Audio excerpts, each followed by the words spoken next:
Welcome to my channel, Enlightenment in the Darkness.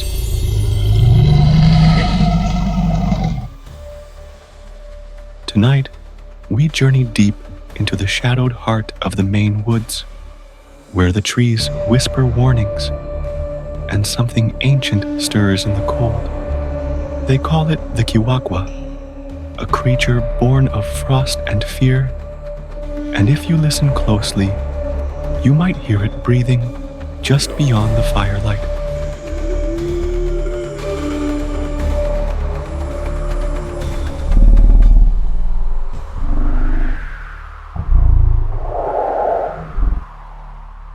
Something stalking the snowy woods of Maine. They call it the Kiwakwa, Maine's white walker, skeletal beast of ancient Wabanaki legend, tall, cold, and hunting the living. Campfires won't save you. Silence means it's near. Look too long, and it sees you. Deep within the frozen forests of Maine lurks a legend older than time itself. A creature of bone, frost, and vengeance, the Kiwakwa.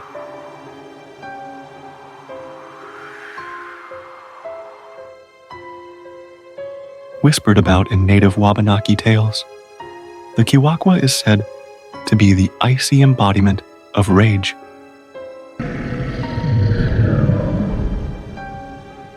And spiritual corruption, towering like a skeletal tree, and cloaked in snow and shadow, this winter wraith hunts those who trespass too deep into the wilderness, especially during the darkest, coldest nights. Campers have vanished without a trace. Fires mysteriously go cold, and sometimes, just beyond the reach of the flames, glowing eyes can be seen watching, waiting. Survivors speak of the Kiwakwa's chilling wail.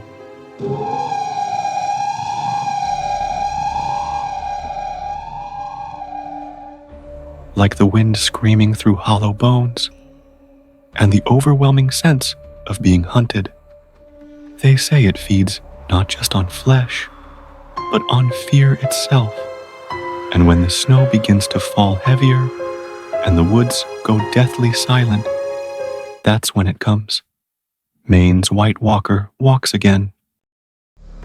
The snow muffles every sound, and moonlight barely touches the forest floor. An ancient terror awakens. Known only in whispers by the native Wabanaki, the Kiwakwa is a monstrous, skeletal beast that roams the frozen trees, feeding on fear and flesh. Towering and hollow-eyed, it is drawn to warmth, especially the flicker of campfires and the scent of the living. Locals call it Maine's white walker, for it brings death like a frost that never melts. Those unlucky enough to glimpse it say it moves with inhuman grace, its long limbs bending unnaturally, its breath curling like ice in the air. Once it sets its hollow gaze upon a soul, there is no running, no hiding, only the silence of snow and the snapping of bones beneath clawed feet.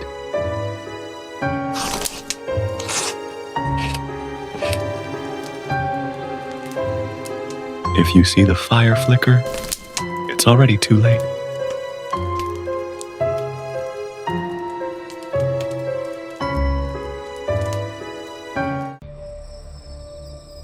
It was early October when 4 friends, Jared, Maya, Liz, and Tony, decided to go camping.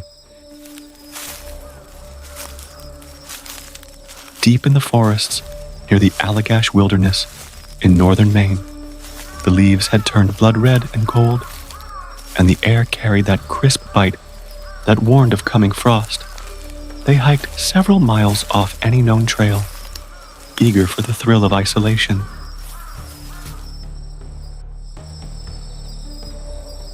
The first night was peaceful. Stars glittered like shards of ice overhead, and they passed a bottle of whiskey around the fire, laughing at ghost stories and childhood fears.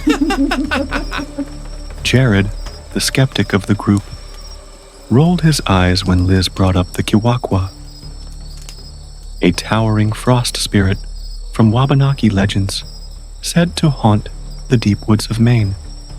According to the tale, it hunted those who showed disrespect to nature, and sometimes it just hunted for the thrill of silence. The Kiwakwa is just a myth, Jared scoffed. Probably invented to keep kids out of the woods in winter.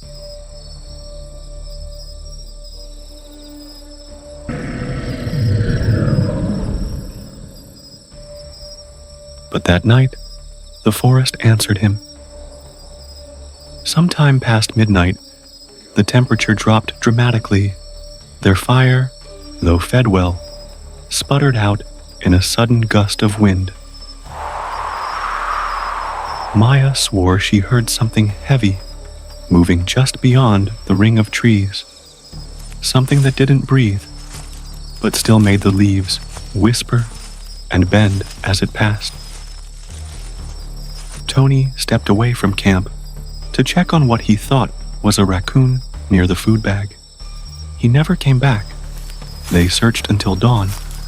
All they found were his boots, perfectly upright in the frost-covered dirt, still warm as if he'd just stepped out of them. No tracks, no blood, just an unnatural coldness in the air, and a sense that something enormous was watching. By the second night, Liz was praying aloud beside the fire, whispering words she'd learned from her grandmother's stories, old Wabanaki phrases meant to ward off spirits, but it was too late. In the early morning mist, Maya saw it, 7 feet tall, thin as bone, covered in ragged, icy flesh, like bark twisted with frost. Its eyes were white hot, and its breath hissed in steam.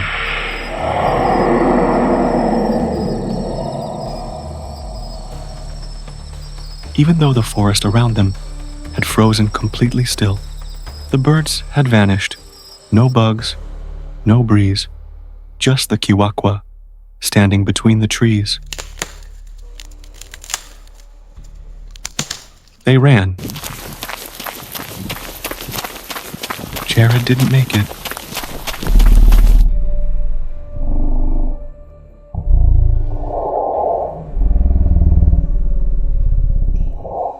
Only Liz and Maya escaped the woods, trembling and barefoot. The frost stayed on their skin for days. Even in the hospital, they never spoke of the Kiwakwa again. But sometimes, when the wind howls on cold October nights, Maya swears she still hears Jared's voice calling from the trees.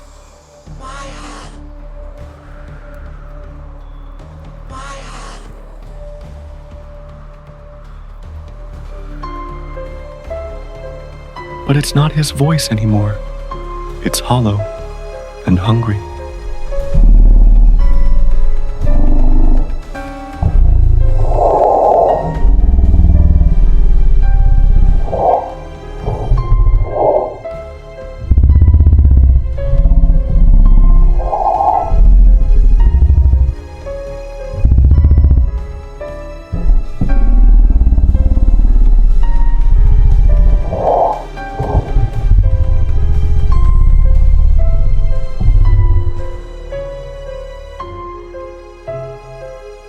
I would like to thank you for joining me here tonight on my channel Enlightenment in the Darkness. Please take a moment to like and share my content so I may continue to bring you more enlightenment in the darkness. I hope you survived tonight's bone-chilling tale from the shadowy, snow-laced depths of Maine's dark woods, where the Kiwakwa still stalks the silence. Sleep tight, if you dare.